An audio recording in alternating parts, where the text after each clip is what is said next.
Hello friends, मैं आयुष गौर स्वागत करता हूं आपके अपने चैनल गुरुजी उत्तराखंडी पर। जैसा कि आपको पता ही है कि हम असिस्टेंट अकाउंटेंट का कोर्स स्टडी कर रहे थे। हमने फाइनेंशियल मैनेजमेंट का एक टॉपिक स्टार्ट कर दिया था। अब उसके हम ऑब्जेक्टिव्स आज फर्दर डिस्कस करेंगे। अगर आप ये पूरा कोर्स देखना चाहते हैं तो आप वेदाश्री लर्निंग ऐप डाउनलोड कर सकते हैं। लिंक आपको डिस्क्रिप्शन में मिल जाएगा। और आपको अगर कोई भी क्वेरीज हैं तो स्क्रीन में दिए गए नंबर्स पर आप कॉन्टैक्ट कर सकते हैं। तो चलिए स्टार्ट करते हैं। Objectives of financial management. तो फाइनेंशियल मैनेजमेंट के ऑब्जेक्टिव्स हम देख लेते हैं कि क्या ऑब्जेक्टिव्स होते हैं फाइनेंशियल मैनेजमेंट के। ऑब्जेक्टिव्स का मतलब होता है गोल्स या फिर एम, कि आपका लक्ष्य क्या है, आपका उद्देश्य क्या है। तो फाइनेंशियल मैनेजमेंट करने के पीछे हमारा क्या उद्देश्य है।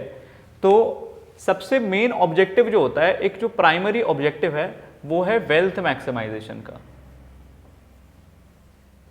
ये है सबसे main objective. Wealth maximisation. Wealth maximisation का मतलब है कि जो ओनर्स हैं, जो शेयर होल्डर्स हैं, उनकी वेल्थ मैक्सिमम से मैक्सिमम कैसे बढ़ाई जाए। तो कंपनी को इस तरीके से फाइनेंशियल मैनेजमेंट करना पड़ता है कि जो शेयर होल्डर्स हैं, जिनने शेयर्स खरीदे हैं, उनकी वेल्थ मैक्सिमम हो सके। ये इसका मेन ऑब्जेक्टिव है, ये इसका सोली ऑब्जेक्टिव है। एक तरीके से प्राइमरी ऑब्जेक्टिव यही है, लेकिन कुछ और सेकेंडरी ऑब्जेक्टिव्स भी हैं।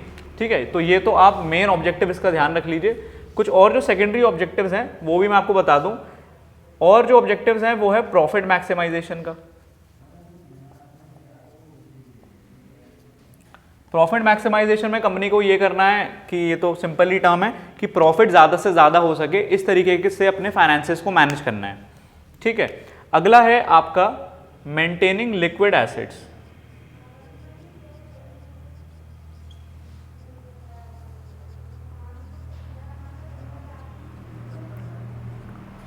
फिर कंपनी का एक और ऑब्जेक्टिव ये रहता है फाइनेंशियल मैनेजमेंट में कि वो लिक्विड एसेट्स मेंटेन करे। लिक्विड एसेट्स क्या होते हैं? जो इजीली कैश में कन्वर्ट हो जाते हैं। तो ऐसे एसेट्स भी एक अच्छी क्वांटिटी में होने चाहिए किसी कंपनी के पास, ताकि वो किसी भी फाइनेंशियल इमरजेंसी को मीट कर सके। ठीक है, तो अगला क्या रहता है हमारा कि लिक्विड एसेट्स हम सही से मेंटेन कर सकें। दूसरा है फाइनेंशियल रिजर्व्स बनाना।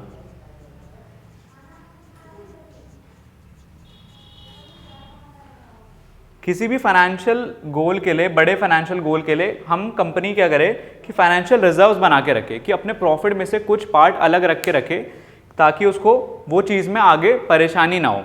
ठीक है, तो यहाँ पे हमें रिजर्व क्रिएट करने पड़ते हैं। फाइनेंसेस को ऐसे मैनेज करना पड़ता है कि हम कुछ रिजर्व भी क्रिएट कर लें, ताकि उस पैसे से फ्यूचर में अपनी नीड को पूरा कर सके कंपनी। और लास्ट है आपका ऑप्टिमम यूटिलाइजेशन ऑफ फंड्स।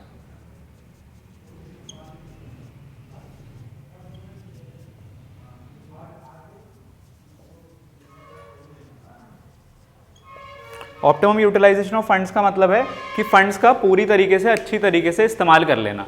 ठीक है, कि मतलब फंड्स हमारे पास ज़्यादा भी फाइनेंस ना हो और पैसों की कमी भी ना हो, कि जितने फंड्स हमें चाहिए उतने फंड्स हमेशा अवेलेबल रहें। ठीक है, और उसका अच्छी तरीके से इस्तेमाल होते रहे। तो ये हमारा 5th पॉइंट है।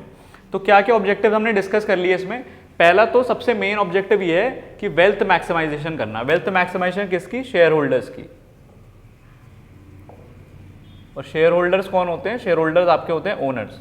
तो इनकी वेल्थ मैक्सिमम हो, सबसे मेन ऑब्जेक्टिव तो फाइनेंशियल मैनेजमेंट का यही रहता है। फिर उसके बाद ये जो बाकी आगे के हैं ये सेकेंडरी ऑब्जेक्टिव्स हैं। सेकेंडरी ऑब्जेक्टिव्स में है प्रॉफिट मैक्सिमाइजेशन, की प्रॉफिट ज़्यादा से ज़्यादा हो। मेंटेनिंग लिक्विड एसेट्स का मतलब है कि लिक्विड एसेट्स कंपनी के पास मेंटेन्ड रहें, जिसको वो इजीली कैश में कन्वर्ट कर सके कभी भी। फाइनेंशियल रिजर्व्स क्रिएट करना। फाइनेंशियल रिजर्व मतलब जो आपको बड़े कुछ काम कर रहे हैं, कुछ बड़े एसेट्स एक्वायर कर रहे हैं, उसके लिए आप रिजर्व बना सकते हैं। ठीक है, और लास्ट है ऑप्टिमम यूटिलाइजेशन ऑफ फंड्स, मतलब कि आप फंड्स का अच्छी तरीके से इस्तेमाल करें।